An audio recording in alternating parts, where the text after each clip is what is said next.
Good morning, everybody. I hope you haven't forgotten about your homework and answered the question posed in the problem. I would also like to clarify that in the classroom you can ask a question if you did not understand some topics from the lectures, my lectures. Yes, you can ask your teachers. Feel free to ask your teacher. They are always all ready to help you in the classroom, really. Unfortunately, I can't answer your question in the lectures. And let's continue our lectures course. The second part of our lectures course is Bioacoustic 2, but second part of this topic. And today we analyze each and get as close as possible to the connection between physics and our body. Really, today we will talk about our ears and analyze the structure of our ear, physical foundations of conducting sound through the ear, and also talk about infrasound. And you can ask me, what is about ultrasound?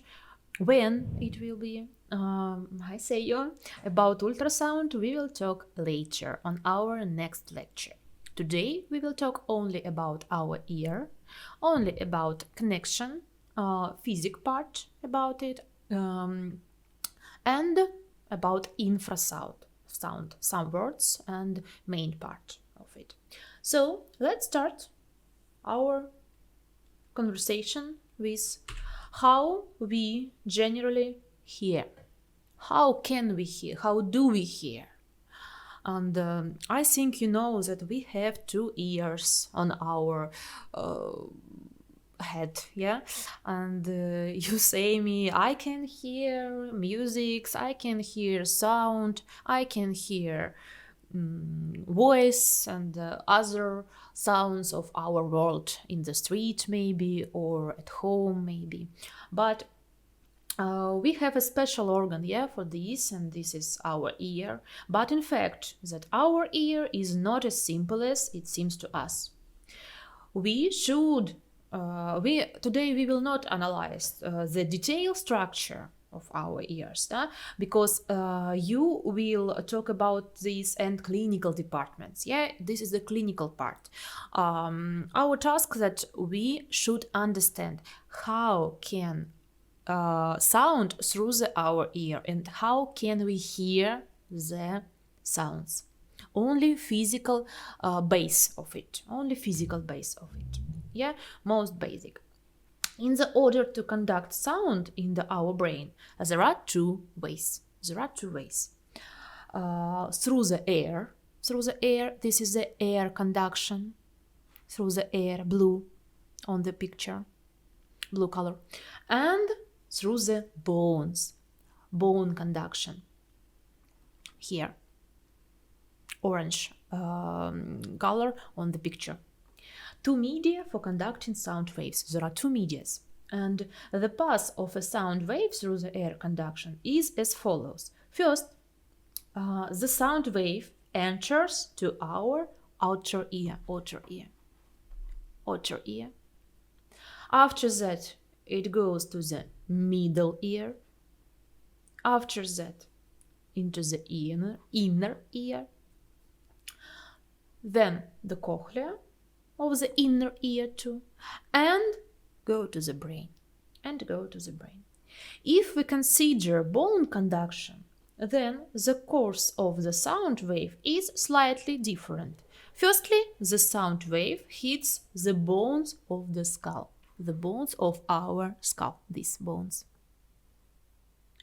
After that, through the bones directly into the inner ear. Directly through the bones into the inner ear here. And then into the cochlea of the inner ear and also the brain. Two, like as air conduction. And let's now take a closer look at air conduction. We should start from air conduction. About air conduction. Let's see on the picture in this slide. In this picture you can see the structure of human ear. simple structure, not as in anatomy. Yeah, we study only the physics. Yeah, we should understand how can voice or sounds, sounds go through the ear to our brain. We should understand this track. Yeah, track. So our ear has three main parts. There are three parts of our ear. What parts? Outer ear, middle ear here, and inner ear. And inner ear. Well, let's start from outer ear. The outer ear has two parts. The auricle, this part, auricle. We can see it. Yeah, we can see it on our head in the mirror, for example. So, auricle collects sound waves and reflects them into the external auditory channel. This part, external auditory channel. It also allows you to determine the direction of sound, top, bottom, or front, back. And external auditory channel, it has the length of about 2.5 centimeters, this length, 2.5 centimeters, and acts like a resonant cavity. On the last lecture, we said about resonance. Please don't forget it.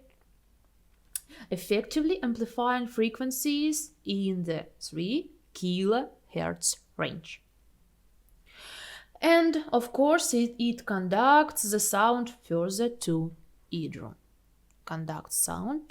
So our sound go to eardrum through the outer ear, yeah, auricle and external auditory channel. We come to eardrum. This is how the sound wave passes through us. First, the sound is captured by the auricle. It directs the sound wave into the external auditory channel, and then the sound falls on the border between the outer and middle ear, on our eardrum. It is strong, resilient, and its tightly stretched design transmits sound vibrations or sound oscillations to the middle ear. This is like as a border between outer and middle ear. Now, let's continue, and we should closer look at the middle ear. But firstly, we should say about outer ear. Yeah, again, we have the pinna, again, ear channel, external auditory channel, and the eardrum. Let's see the functions. Yeah, the functions. What functions of the pinna?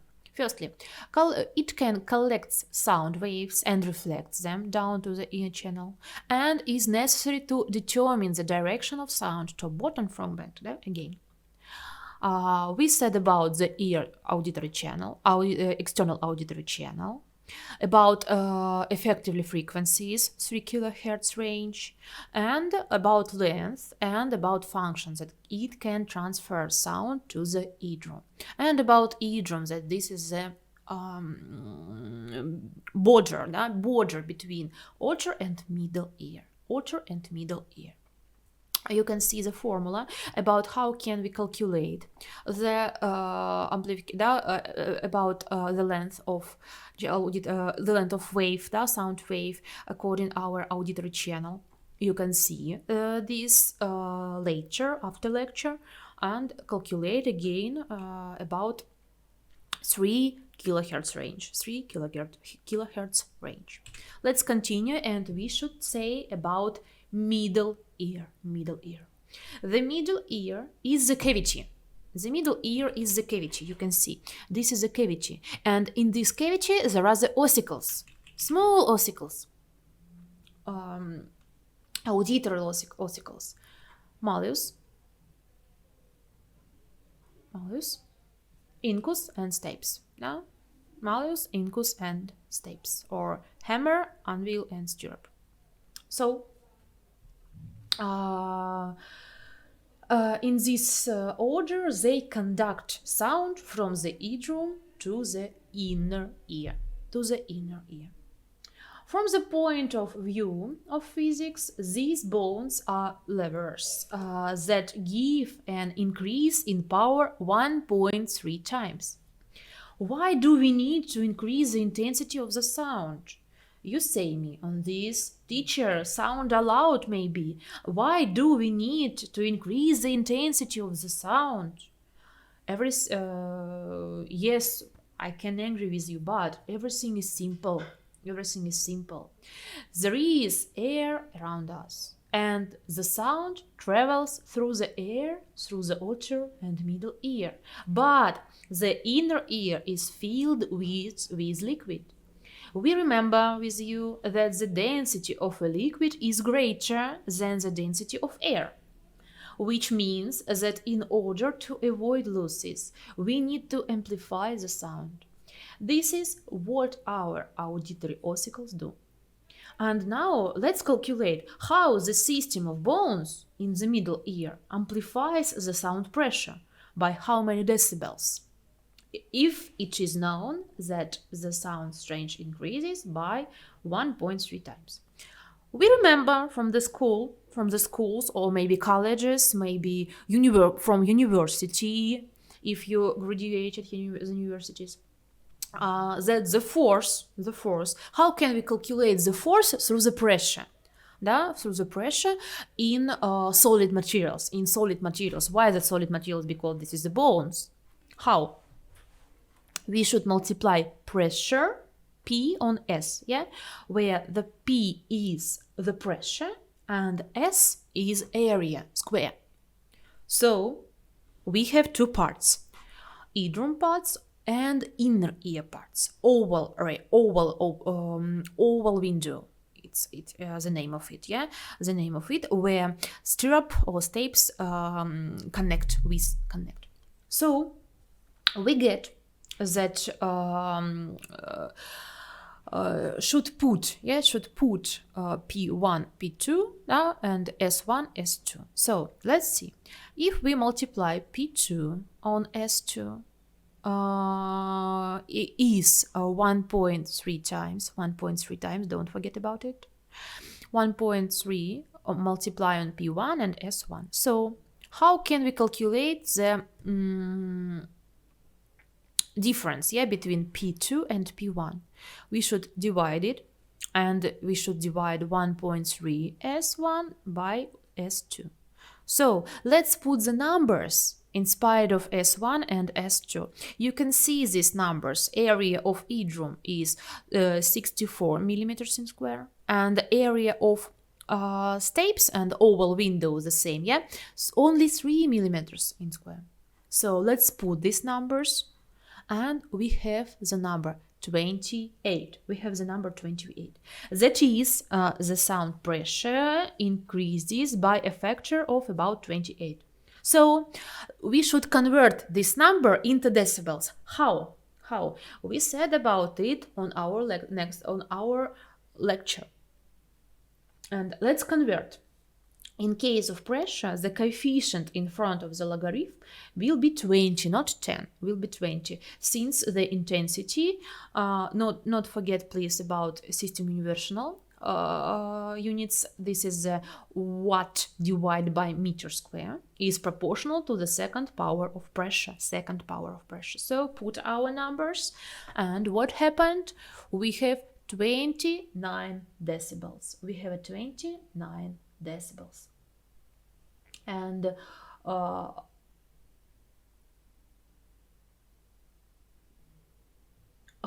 this is the answer on how many decibels our bones can give the strong energy, give the energy to the sound. They can amplify the sound pressure. This is you don't forget about it. You should understand this point. Don't forget please about it. Let's continue, and we have that this amplification is necessary because during the sound transmission from air to the liquid of inner ear, 99.9% of waves are reflected.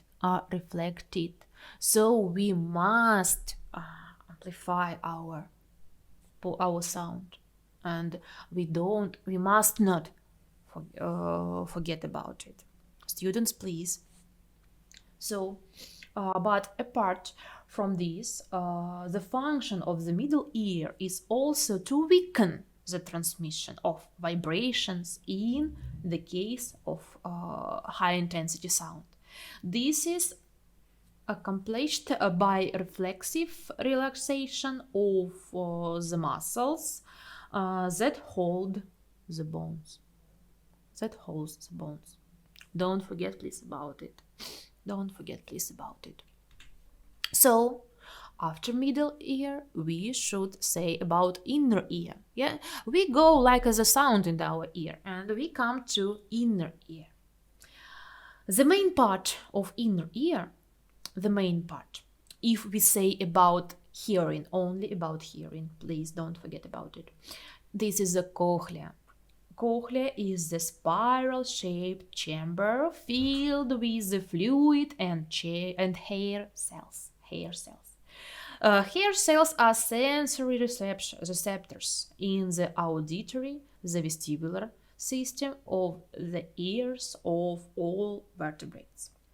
Internal hair cells convert the sound vibrations in the fluids on the cochlea into electrical signals that are then relayed via the auditory nerve to the auditory brainstem and to the auditory cortex in our brain. Don't forget about it. You can see the micro photo on the slide. How can we see it? Only through the electronic microscopy. You can see it. Very beautiful, I think. Very beautiful. And again, yes, you can see two electron micrographs of healthy and damaged hair cells. We can compare it, yeah? Healthy cells and damaged cells. And so, if we have problems with our ear, our hair cells may have problems too, but may not have, yes. So it can connect with the level of damage, maybe. Level of problem. Don't forget about it, please. And let us consider once again the basic scheme of transmission of a sound wave through an air conduction channel. Firstly, outer ear. Pinna or auricle, and after that external auditory channel. Then the sound enters to the eardrum. After that, middle ear, the system of the auditory ossicle levels. Yeah. Then the inner ear, cochlea of inner ear, and maybe you can say hair cells. And further along the auditory information goes to the nerve, to the brain, auditory nerve. You can see again explanations about pinna. That the pinna, a flap of skin and cartilage, collect sound waves and funnel them into the ear channel. Ear channel is this is a tube. That connects the pinna to the eardrum. Yeah, pinna and eardrum, and conducts the sound wave. After that eardrum, this is a thin membrane that separates the outer ear and the inner ear. Sound waves that travel down to the ear channel make it vibrate. After that, auditory ossicles are the the smallest bones that carry the vibrations from the eardrum to the cochlea. They amplify the vibrations. The three bones are called the hammer, anvil, and the stirrup. They are some of the smallest bones in the human body, how I said. So, after that, the cochlea, spiral-shaped chamber, yeah, that is filled with liquid and lined with hairs. It converts the vibration into electrical signals. And after that, the conversion sound into electrical signals. Yeah, so electrical signals, action potentials, we say. Action potentials, yeah, go to the brain through the auditory nerve. It connects the cochlea to the brain and carries the electrical signals to the brain. action potentials. Action potentials go to the brain, and our brain can answer it only, not answer, can understand only the action potentials language.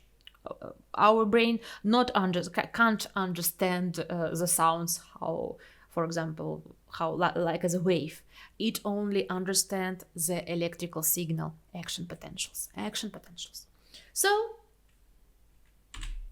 we said about air conduction. Now we should understand the bone conduction. What is this? Bone conduction is the transmission of sound to the inner ear through the bones of the skull. From the source, the sound wave enters the bones of the skull, then directly into the inner ear, cochlea of inner ear, and the brain through the auditory nerve. The bones of the skull conduct lower frequencies than air, so people's own voices seem lower and deeper. In the recording, the voice often sounds higher than expected. This is the reason why you and I, maybe you like, maybe you don't like, but for example, it's for me, I don't like my voice on the recording, for example, on a dictaphone or phone, yeah. But it connects with the bone conduction, because we hear, for example, I hear myself through the bone conduction, and so my voice seems to me not like as a, for example, if I hear this lecture, for example, yeah, after recording, I don't like my voice in the recording, for example. I think maybe you too, maybe not. So about bone conduction through the bones, that's to go, for example, go straight ahead to the cochlea, that's the cochlea of inner ear, and after that it converts, yeah, so into the electrical signals, action potential, and go to the brain. About bone conduction, some words. I think you know that the great composer Ludwig van Beethoven had hearing problems. The first sign of deafness, appeared by about the age of 30 of him. And he memorized the sound of each note and could imagine how the entire piece of music should sound. He gripped a wooden stick in his teeth and touched the piano strings to feel their vibrations. Bone conduction technology is used by athletes, divers, military personnel, drivers, and office workers nowadays. Like as Beethoven, Ludwig van Beethoven used the wooden stick and piano strings. Bone conduction devices don't cover the ear. For example, you can see it on the picture, not cover the ear. So a person can listen to music or talk on the phone and at the same time respond to ambient sounds. For example, like we, but not only air conduction, through the air conduction, only through the bone conduction. It's really help people's really and decide many problems with ears. So, well, now we must talk about sound diagnostic methods in medicine, especially in medicine. We understand with you that our body can also be not only a sound receiver, but also a sound source.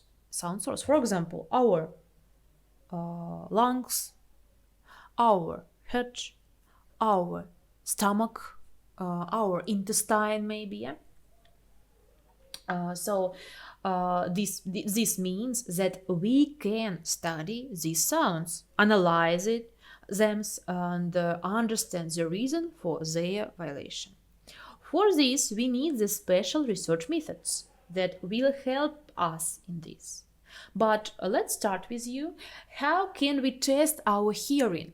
Yeah, we said about our ears, so now we should understand how can we test our hearing. It's normal, but or it's not normal, or may problems. How? If they are, what are the reasons, yeah, of this maybe? So we should start from audiometry. Audiometry is the method for measuring hearing acuity, which consists in determining the threshold of hearing at different frequencies. This hearing threshold is determined using a special device, audiometer. These audiometers. These photos, our audiometers. We have these, really these and these audiometers in our department, physics department. You will see it on our practice lessons. So, it based on the result of this test and graph of the dependence of the level of intensity and hearing threshold on frequency is plotted. So this graph, we will have the graph after that. This graph is called an audiogram. Audiogram is a graph of the intensity level and thresholds of hearing versus frequency between level of intensity and our frequencies. So, comparing a person's audiogram to a normal auditory threshold curve helps diagnose hearing disorders. We will draw this audiogram on our practice lesson. You will analyze your hearing on the department, and at homes too. So, for example, audiograms, the types of hearing loss. Yeah, in these diagrams, you can see the patients with various types and degrees of hearing impairment. Consider the first audiogram from the left. Yeah, sensorineural hearing loss. Let's see. The line go down, and level of intensity is not normal number. Normal number is 30, less than 30. So, this audiogram presents data from a patient with sensorineural hearing loss, how I said, from moderate to significant severity. The second audiogram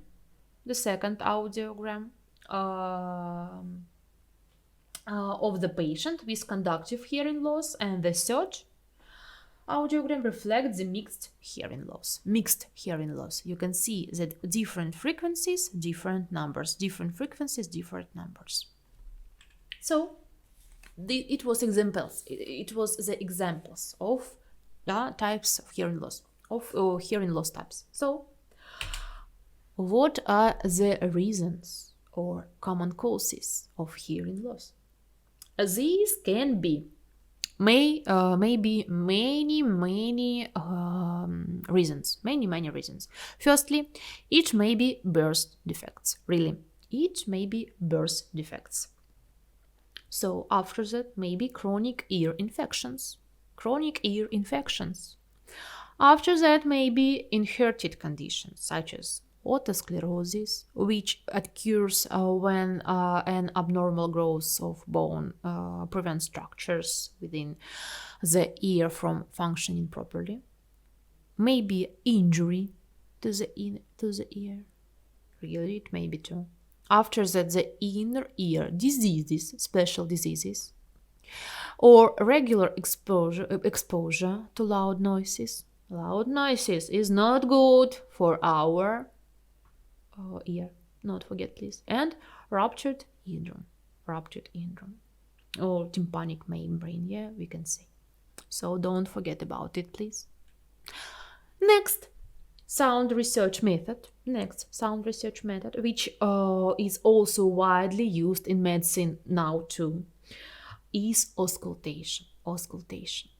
I said later that our organism, our body, is the sound sources. Yeah, this is a source of sounds, many sounds of our heart, lungs, stomach, intestine, and other.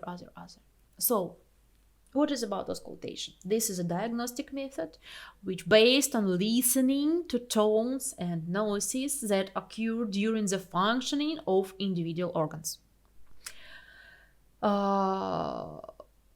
We should use for this a stethoscope or phonendoscope for auscultation. You can see on the picture the doctor use the stethoscope when she hear the lungs of this pretty patient. So auscultation is done to examine the circulatory system and respiration. For example, I said, and gastrointestinal tract, bowel sounds. Now you will listen to a video with lung sounds. I recommended that you use headphones while listening and try to listen carefully the sounds and to understand them. Hey everyone, welcome to our video on lung sounds. This is a collection of lung sounds that we have in the library at our website emtprep.com. We are excited to offer these to you and we hope you enjoy.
Now there will be a video with the sounds of the heart.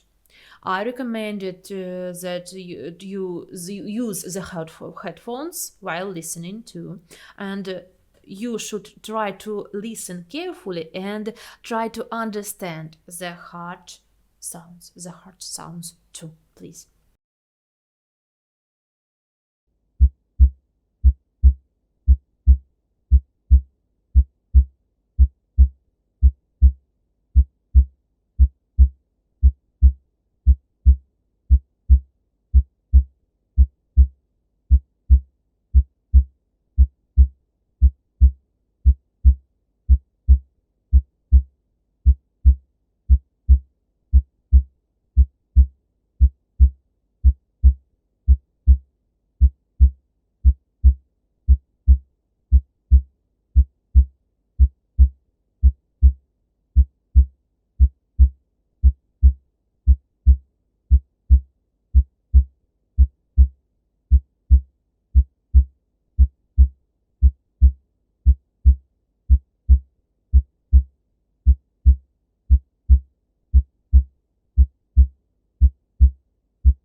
After that, you heard the sounds from our organism, yeah, our heart and our lungs. We will analyze these sounds on our practice lessons. And now we should continue, say about diagnostic method, and the next diagnostic method is phonocardiography.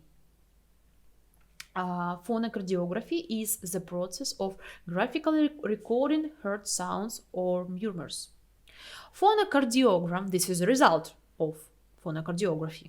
This is phonocardiogram. Usually complements the information obtained by listening to body sounds with a stethoscope, auscultation, because the stethoscope can't always detect all such sounds or noises. We can't hear all sounds. So we should use the phonocardiography to analyze our cardiovascular system and especially our heart, And the last, the phonocardiogram is this phonocardiogram you saw it later, is a particular diagnosis and value if performed simultaneously with the measurement of the electrical properties of the heart, electrocardiography, and pulse rate. Yeah, we should compare it. We should compare and after that analyze all results with ECG, electrocardiography, and pulse rate. Yeah, pulse rate. Don't forget about it, please. So, the last our sound diagnostic method is percussion. I think you know about it too. What is about percussion? This is a diagnostic method which based on listening of the sound of individual parts of the body when they are tapped. Or method of tapping on surface to determine the underlying structure and used in clinical examinations to assess the condition of the thorax or abdomen. No? So, schematically, the human body can be considered as a set of gas-filled lungs, liquid internal organs, and solid bones volumes. When hitting the surface of the body, vibrations of various frequencies occur. Some of these vibrations will quickly die out, and some, coinciding with the natural vibrations of the voids, will intensify and die due to resonance will be heard. Thus, the state and topography of the internal organs can be determined by the tone of percussion sounds. The non-striking finger is the pleximeter. This. You can see on the picture. The doctor for percussion use the hands and fingers. When percussing bony areas such as a clavicle, the pleximeter can be omitted and the bone is tapped directly. So we can put the one hand on our lung and after that tapped on these fingers. You can hear maybe, yeah, like as for example the table. If you use the table and tapped on it, yeah, we can hear the sounds from table, but this is another sound. I recommend to you the use your fingers and the use your maybe your parents if you are in at home now, or your friends, and try to use the fingers to percussion and for example lungs and heart, and or for example the abdomen. Maybe on our lessons, practice lessons, you will try to do on teacher or on other students So what is about types? What types of percussion sounds are there? Maybe so. Firstly, maybe resonant, indicates hollow airy structures formed when struck against a normal chest. Maybe hyperresonant, louder and lower than resonant sound can be heard with the excessive expansion of the lungs or pneumothorax. And stony dullness, similar to a concussion of a mass such as the liver, for example. So, as well as producing different notes which can be heard, they also produce different sensations in the pleximeter finger. Now, well, we said about sounds, we said about our ear, we said about air conduction, bone conduction, structure of our ear, how sound can go through our ear, and how we can use diagnostic methods, the sound diagnostic methods. And now, how I said later, we should say about infrasound. Yeah, go step by step on our topics and come to infrasound. What is about infrasound? I think that you heard about infrasound earlier. Really, you know about it, but we should talking about it. So at the last lecture, we already discussed with you that infrasound is a sound whose frequency is less than 16 Hz. There are a lot of sources of infrasound in the world around us. You can see them in the picture on the slide, for example. Many sources of infrasound. Infrasound is very weakly absorbed by any medium and therefore can propagate over gigantic distances without great losses. So this means that infrasound from space is not dangerous for us. So I think you know that infrasound is dangerous for us. Really, it's very dangerous. It can affect on the human body. And what effects, maybe? And why, you can ask me? Because there are some frequency ranges of infrasound which coincide with the natural frequencies of the mechanical vibration of our internal organs, which means that a resonance may occur, which will lead to serious consequences. The most dangerous frequency range is from 6 to 8 Hz. In this range, there are natural frequencies of mechanical oscillations or vibrations, of the most internal organs. For example, heart resonance frequency is near 1 1 hertz. The brain has a resonance frequency of near 10 hertz.